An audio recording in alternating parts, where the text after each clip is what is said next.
Thank you. We are live now. So I'm just Or, going to say welcome to our wonderful Canton First Selectman and my friend, Bob Bessel. Thanks for being here.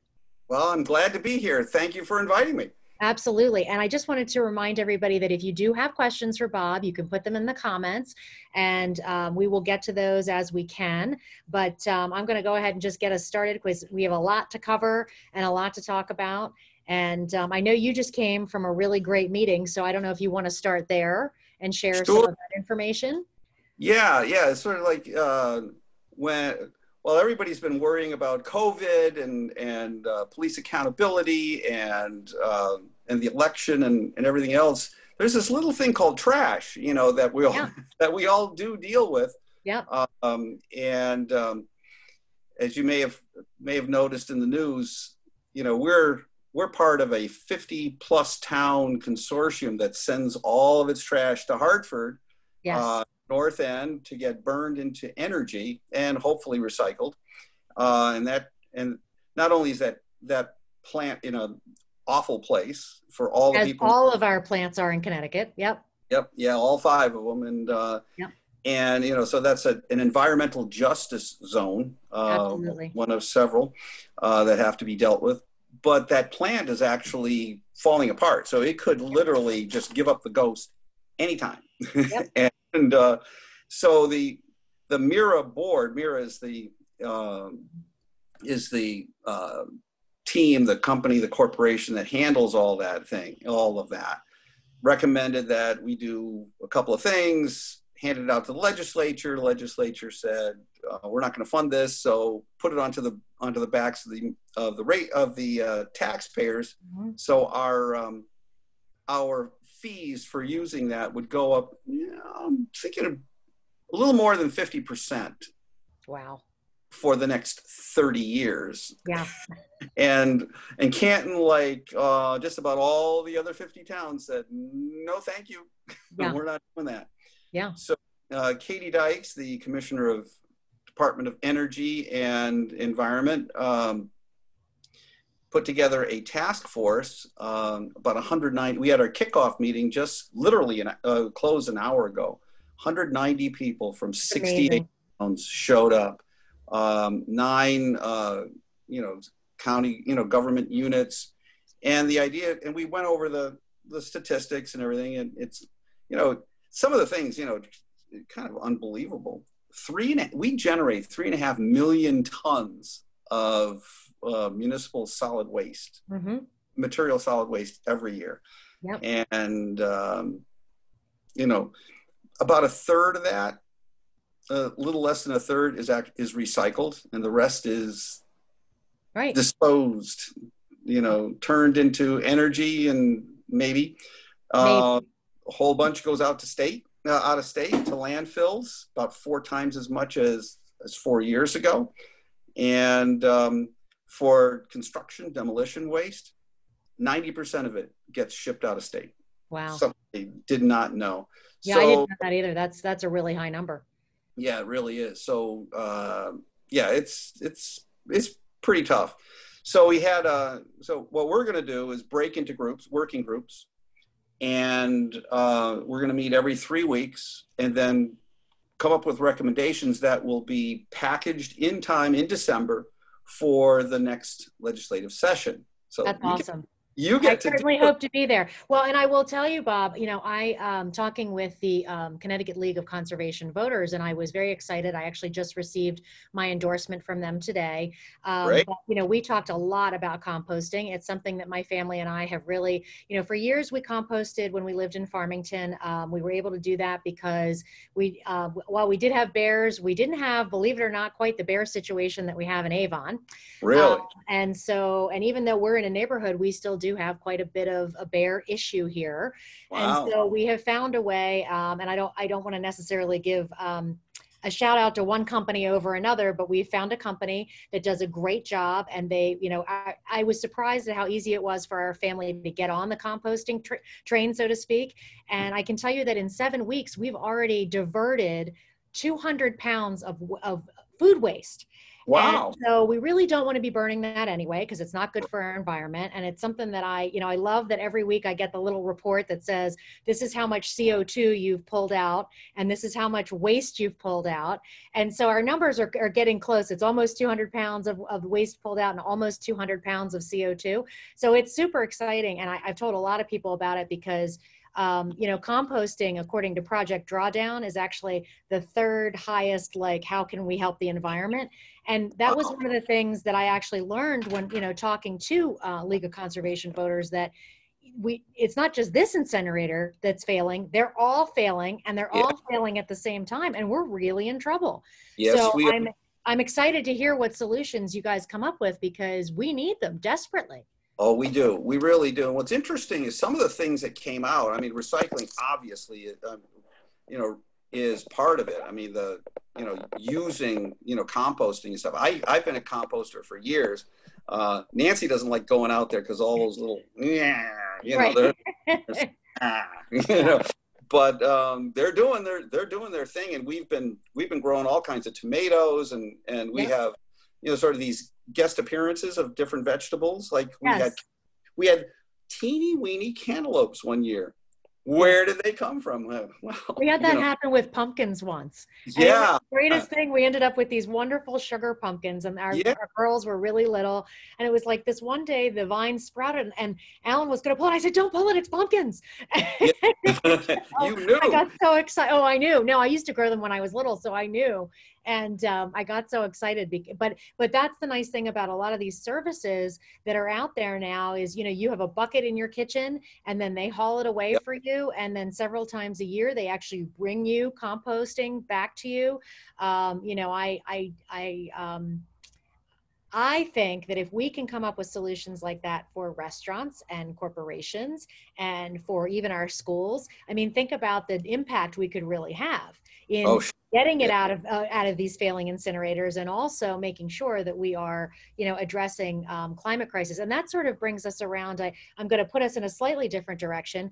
We just had Tropical Storm Isaias. And Yeah. we know, we're having tornadoes touching down. We're having all this crazy weather. We know it's related to the climate crisis. I know that you and I have talked about, obviously the Farmington Valley was hit really hard with those power outages. Right. And Canton, I think Canton was one of the longest out in terms of power. It was actually no. There were No? most of Canton was back, but we had some trouble. I think it was. I had a friend who was like almost dead last in Canton. So, oh yeah. There were some areas that really got clobbered, and some of it is I think they just like completely overlooked a couple of houses. It was and hers was one of them.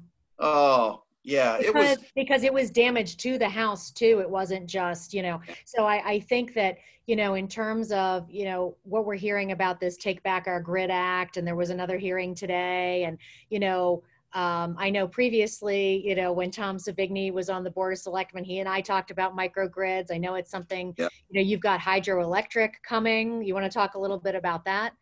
Yeah, that's that plant is going. I don't know if you've seen did you see the Facebook post that this, for anybody who hasn't seen it, it's this great, like amazing, almost like cylinder thing that's all, rebar and concrete, and these guys are working at it and all this. Well, that thing is now filled with a turbine. There's they put the turbine exactly a week ago. Wow. And, so now they're building up all this stuff, and they've got these fish ladders like you wouldn't believe. Up. I didn't realize that they up and down, they're like socially distanced. They don't do it together. Well, and do you know when I learned that? When I attended one of the meetings about that hydroelectric plant in Canton, I wasn't quite aware of that. And they had the big presentation about where the fish go and how it goes and what the process is. I mean, we kind of knew about salmon, swimming upstream or whatever, but I didn't realize that there's quite that process locally until I was at that meeting. So. Oh yeah. And you found out about the eels. The eels get special treatment. What's going on with it? I'm here. We are. We're a whole bunch of us. The whole selectmen are down there, and we're finding out about the eels. So I know. I What's the know. deal? Honestly, I have to tell you, as somebody who loves the river and has been kayaking and enjoys the river for other, reasons, Yeah. recreational reasons, when I heard that thing about the eels the first time, I was a little, oh, we Oh, have eels in the river. Oh, okay. yeah. Those, yeah. But I will tell you, last week I was knocking doors, and there was a gentleman who was I think I mentioned this to you at the farmers market, that there was a gentleman who was very interested in where the electricity is going from Yep. that hydroelectric grid, and he was very upset, as most people are, about the EverSource rate hike. So Yep. it's people are interested for sure. Yeah. There's a lot of things that I think are sort of coming to the fore all at once. I mean, Yeah. there's Lamont has a very good idea about performance based, Yeah. pricing, Hmm. if you will, making them have a seat at the table in the emergency management center, which would make a whole lot of sense because all the people they Yes. need to talk to are Right. there. Well, and And I know that that was part of the issue, was that the governor was saying one thing and Eversource is saying, well, that's not how we do it. And so we don't need that. yeah, We don't no, need we got that, to work. No, but absolutely.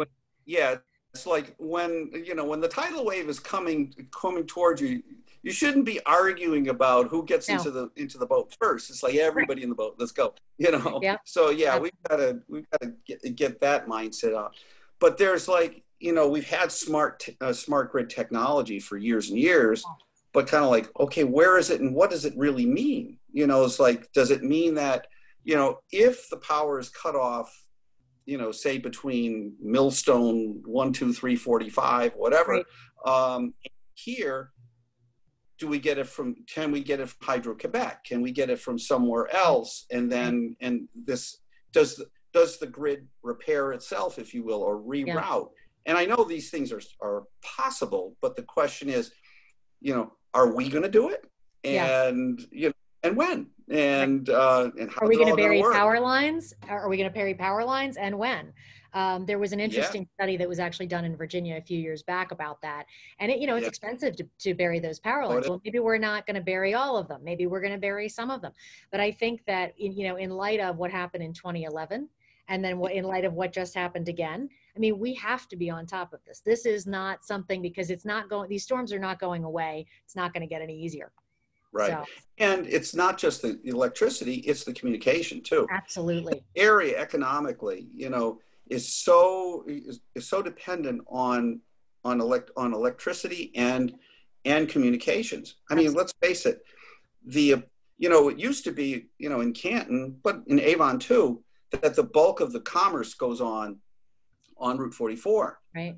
But it really is, that shifted to what we call the hidden economy, which is Absolutely. in all of these houses. I mean, Mhm. how many people are working out of the house, either for another company or for themselves? Yes. And so I think that the bulk of the economic activity has actually shifted into residences that It are has. serving as business. And they not only have to have consistent power, they have to have consistent Wi-Fi. Yep, And with kids doing the hybrid models, they have to have consistent Wi-Fi. And yep, that's certainly not just our district, but across the state. And I right. think you're right. I mean, we were always sort of known somewhat as a bedroom community in this, or I shouldn't say always, but more recently known as a bedroom community. Well, now it's not quite a bedroom community. It's, I can't, I mean, I'm sure you're seeing it too. The number of people out walking in the middle of the day, the number of people just out and about that, I mean, it's great for our local economies because, some people are escaping out to lunch, which is good. And instead of being in Hartford, they're having lunch in Avon and Canton. But I think you're right. I mean, we absolutely have to make sure that we have consistent tech. Yeah, exactly. It literally is our lifeblood. Hmm. It's just, if we don't have it, we shut down. We Yeah, literally, exactly. this part of the state just literally shuts down. And, and that's how we create, that's how we do business, how we create community. Hmm. It's all of it. So it has to be top of the line, high Yep. quality, and reliable. The quality of power. I mean, I didn't even realize that there was power quality. You could get, sort of like maple syrup. There's A grade, B grade, and all this. Yeah.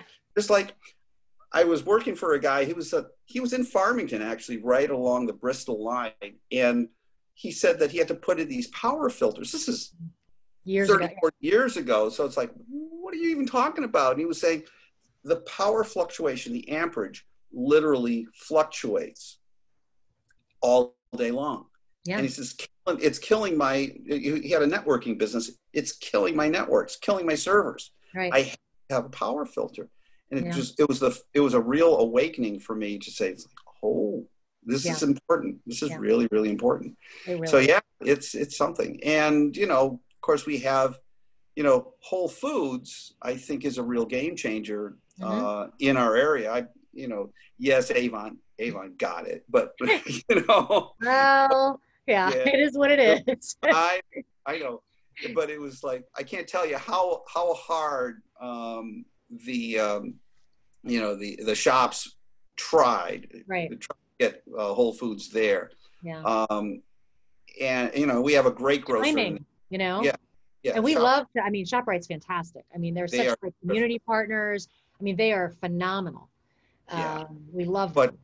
But you know, having Whole Foods there is like, it should be a huge signal to retailers, to businesses all around the country, even internationally, that we have arrived. This is our time. And if you see the number of folks who are coming in from the city, from New Jersey, from other places that are saying, we've had enough. We've had enough of being in this congested world. Yeah. You know, and they're realizing that we're living in this kind of Shangri-La, you know. It's so funny, Bob. Those are the exact words I used on Sunday. So we were standing at the Collinsville market handing out our signs.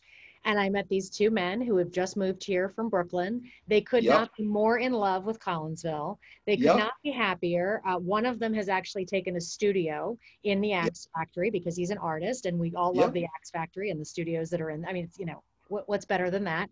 Right. And it was absolutely, it was almost as if they had written the article as why people are fleeing the city and coming here. And they said, you know, Brooklyn, when we first lived there, it was so great. We had all these mom and pop stores, and now it's all Sephora's and these other you know, and it's not. And he said, but we wanted to get back to, he said, look at this. And they were listing off all the places they had been and the restaurants they'd been to and the coffee shops, and all masked, of course. But it was so great to hear, because, you know, it's nice for other people to recognize what we already know and about our quality of life here in Connecticut. And I would, you know, you and I talk about tourism a lot because of the economic driver that tourism can be. I'll let you take that one. Oh, sure. Yeah. Yeah. It's, I think we were talking on Sunday about the effect of tourist dollars. And I have to apologize because I didn't pull up the presentation that I intended, but the factor is crazy. It's something like, I think it's you get $9 to $15 out of every dollar you put into tourism. You know, it's like putting money into shop owners' hands, and all the suppliers of those shops, you know, could be everything from the real estate to the utilities to the food and all and trucking and all the rest of the stuff, all the support industries. It's just huge. We've seen, like in Washington, Connecticut, which we've looked at quite a bit in Canton. They did a marketing website. Yeah. And based on that website, they went from an 89% occupancy on their commercial storefronts to 100%. Wow. There is literally a waiting list to get into storefronts in Washington, Connecticut. That's amazing. That's the thing, you know, making places destinations. You know, we've got these craft breweries. We have these amazing artists. You know, you've got, in Canton, I feel like you guys have always been ahead of this with your zoning laws. And I feel like you've always been ahead in terms of sort of thinking about not even rebranding, but just taking the brand that you have and refreshing it. And always making it something new. And so it's like, you have the river, you have the kayaks, you have all of that. You've got the local artists, you have, you know, like I said, the Axe Factory, which we all love, the Rails to Trails. You have an unbelievable economic development, committee that I sat in on the last time I ran. And I'm just so impressed between Collinsville Hot or Halloween, or, I mean, just the way that, you know, our agriculture, everything that's there. I mean, it's like, it's almost as if the tagline should be Canton has it, you know. I like it. I like it. I'll go with that. Canton has it. Canton Yeah. has it. I mean, just listening to these two guys on Sunday, I thought to myself, yeah, that's exactly, or, you know, or maybe even it's regional and we say the Farmington Valley has it, but you can Right. take Canton has Oh. it. But we do, I think to that point, we really should be thinking in terms of this as a region, you know, Yeah, as an economic region. Let's face it, you know, we all disparage Simsbury, of course, but Simsbury's is part of us, as all of these towns, Avon, Canton, Simsbury, yep, as we prosper together. You yes, know, as we're working, and the better we mesh, the more we share, the yeah, better we're all going to be. Because let's face it, when people come into this area, right, don't live here, mhm, they're not from around here, if you will. right, They don't care that there's a border between Canton and no, towns. no, They're saying, oh, there's a really good restaurant here. Oh, yep, there's a really cool museum here. There's a river thing that we want to do over here. There's a farm over there. There's yep. a The coffee shop, the wine, you know, the winery, the this, the that, yeah, yeah, we can climb the Avon Mountain. We yeah, can we can watch the planes come in in Simsbury. It's the whole thing, yeah, and what we're starting to wake up to is how many people visit this area. And absolutely, it's not just New Yorkers either. no, It's folks who are coming in. They're coming in from Europe. mm-hmm, They're reading about our area, and they're mm-hmm, coming here to say, oh, we want to do this. This is like Farmington River being one of the 10 yeah, best fly fishing yeah. experiences in the country. So it's like, Well, and I and we, will tell you, you know, as somebody who didn't grow up here, and I've only been here 21 years. yeah. Oh, uh, I'm you're a definitely, newbie at yeah, 21 years, and I joke with people about this all the time. But I just remember, so we moved to Farmington, but we loved this restaurant in Simsbury, or we loved this restaurant in West Hartford, or we loved something that was in Avon. And it really meant a lot to us to have these connections in all these towns, because people always say to me, well, how do you know all these people all over the place? And I said, yeah, well, it's because that's kind of, you know, in Virginia, where I grew up outside of DC, if you were right, driving 20 minutes, you didn't even move 5 miles. right, So, you know, whereas here it's a vastly different experience, and that sort of slow living. And it's so interesting too, because if, you know, creating more affordable housing will improve things for us. You know, there's a lot that we can do to even encourage even more participation. And I would also say, you know, that was part of why I created that takeout group, and I yeah, named it Avon, Canton, Simsbury. A, it was alphabetical, but B, reason being, you're right. You know, the boats rise together, the boats fall yeah, together. And I think that one of the most lovely things that came out of that was watching the restaurateurs supporting one another, yes, you know, yes, promoting one another, the sharing, you know, good things, yeah, the feeding each other's staffs. You know, I yeah, think that it created such a sense of community. And I've had so much feedback both from the business owners who've said how it helped them, but also from people who've just moved and who are yeah. like, this is fantastic. It's like having your own little foodie guide. Oh, yeah. No, it's really something. It really something. I don't know how many people remember that that a car crashed into a couple of years ago, crashed into Crown and Hammer, Yes. took out So sad. basically took out their kitchen, Yes. and so Thank God Lisa had just moved from like where the car hit to a yeah, different part of the restaurant. it was Yeah. unbelievable. And I'll tell you, LaSalle's came through for these guys. Yeah. The Grindstone came through for these guys. They all just supported each other. It was Yeah. like, oh yeah, you can work over here. Here's food for you guys. It was Yeah. just, we're all in it together, Yeah. which is It's so amazing. And I've even seen when the shutdown first happened and some of these restaurants still had food in their refrigerators or their freezers and they were worried about it, you know, going bad. I had people that reached out to me because they knew I was at Food Share and they said, like, will you take this? And normally we kind of encourage food donations to the local pantries, but a lot of them had closed. And because we're the food bank that provides food to a lot of those pantries, we have 250 plus partners. we had our volunteers come pick it up, take it back to food share, and then distribute it across the region. So the Jeez. restaurants were still thinking about how they can feed other people. I mean, Oh yeah. it's unbelievable. I mean, it really is. I worked in restaurants many years when I was younger, Yeah.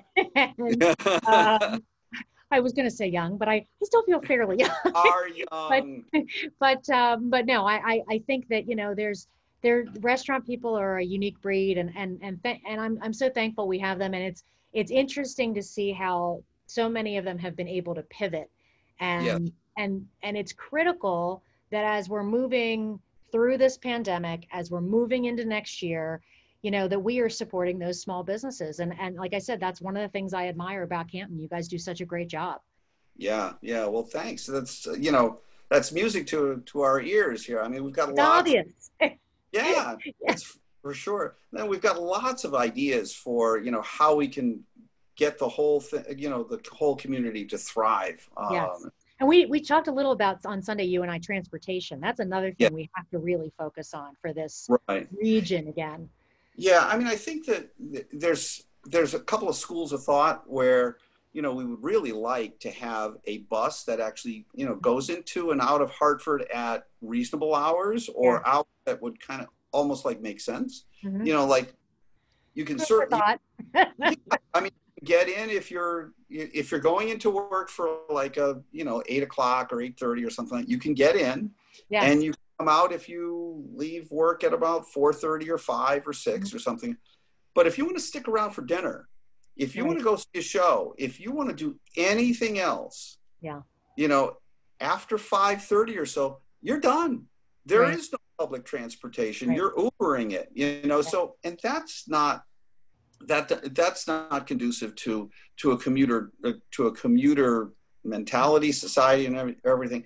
So we're thinking, we've petitioned, we begged, we've gotten on, we've done all that kind of stuff. Please, Connecticut Transit, can we put more buses on? Yeah. Please, Connecticut Transit, can we link up to Unionville? Right. And go out through into the Farmington complex and down into New Britain and everything. And of course, we're not hearing a whole lot. So one of the ideas is just to do it on our own. Yeah. Start some kind of a shuttle service that would go, around in Canton. Maybe we'll add Avon. I don't know, but yeah, If we're good. But yeah, I mean, it's like add the town so that and Simsbury, and so that Right. we create a loop. Yes. It doesn't have to be super frequent, but people Right. can start, if people can start to rely on a loop of transportation, that will create things. I mean, we talk And about. it's mutually beneficial for Hartford too, because when you talk about staying for dinner or going to a show or whatever these things are, I mean, I think that's why you've seen some Hartford restaurants close, because with people not going in to work, it's been this Right. situation where they are not seeing that evening traffic that they would be normally used to. And, it's not that we are responsible for keeping these cities going necessarily, but I will say, if you say to somebody, okay, where did you have your children? Well, if you had them here in Connecticut nearby, it was probably a Hartford Hospital, St. Francis Hospital. Did you ever have to get stitches for one of your kids? Well, you've probably been to CCMC. You want to make sure that these places are still there. So, Right. And that's our mutually, beneficial relationship, right? So, Exactly. it's always better together. Oh, it really is. It really Yep. is. Because the idea that we're going to recreate all of that infrastructure that was once in the cities, Right. is ludicrous. I mean, it's the most expensive way Right. to go about things. Right. The other thing is, it's kind of interesting, is that we used to have that kind of a transportation network. Right. We actually could, from where I sit right now, I live in Collinsville. Yep. And I could walk 200 feet, not even yards, 200 feet to a train station, and I could get anywhere I wanted to go. I could get Right. to New York in about 3.5 hours. Yeah. Kind of sounds like today, except I wouldn't have to drive. Exactly. And I could go to Simsbury, I could go to Unionville, I could go to Hartford. Yeah. There was on 44, there was a trolley that would go up 44 from Hartford, and it would stop right around Secret Lake.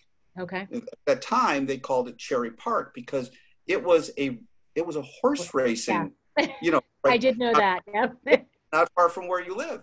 Yeah. And people would come out here all the time. So Right. it's not, this is not far-fetched stuff. It's something that we got rid of, and now Right. we need to bring it back.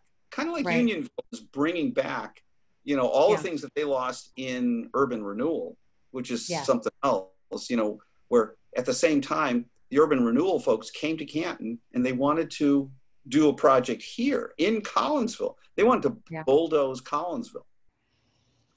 And I can't even vice imagine it, honestly. I can't imagine it, Yeah, 3 votes. It was 3 votes in Wow. an open town meeting. So if anybody ever says, my vote doesn't count, no. Oh, But for I know all about that. yeah, you do. But it counts. Yes. Huge Yeah. amount. It's candidates, it's quality of life, it's who It sets is. the agenda, it's Yes. the kinds of things that we're looking for. Right. It's how do we make our government responsive to us? Yes. It does matter. Yeah. And It a does lot of matter. these elections are decided on a very small number of votes. Yeah. Like And yours was. yes, yours was, mine Mine, was. Yeah. yeah. I mean, And I mean, I think the reality is, and I think that people really are understanding it this year, especially in a way that maybe they haven't before, in terms of, yes, who your governor is matters, who your yep. elected representatives at the legislature matters, who's running your town, how your town responds or relates to a company like Eversource, or the kinds of relationships that you develop with people. It really is important. And we have to make sure that, I'll just make my push for voting. Everybody should be voting on November 3rd. Even if it's not for me, I hope you're voting. I'm sort of a voting junkie in terms that I feel so strongly that everyone show up to vote, because there are so many people who fought for, died for, it's such a unique opportunity in many places in the world that they don't have this opportunity and that peaceful transfer of power that we at least hope to see happen in November. And, it's really important. So we're going to wrap up here. So I just want to give you the last word. If there's anything else that we didn't get to. Well, something that we haven't talked about was police accountability. And yes. It's something that the Canton Board of Selectmen actually wrote a letter to the governor. Yes, I read that. I reread it today. Yep. Yeah. And it's kind of interesting. I mean, we're in support of the ideas behind that bill. Yes. But there are a couple of things in it that really could actually be done better and for less cost. One of the big parts is creating a culture in the police departments of responsive.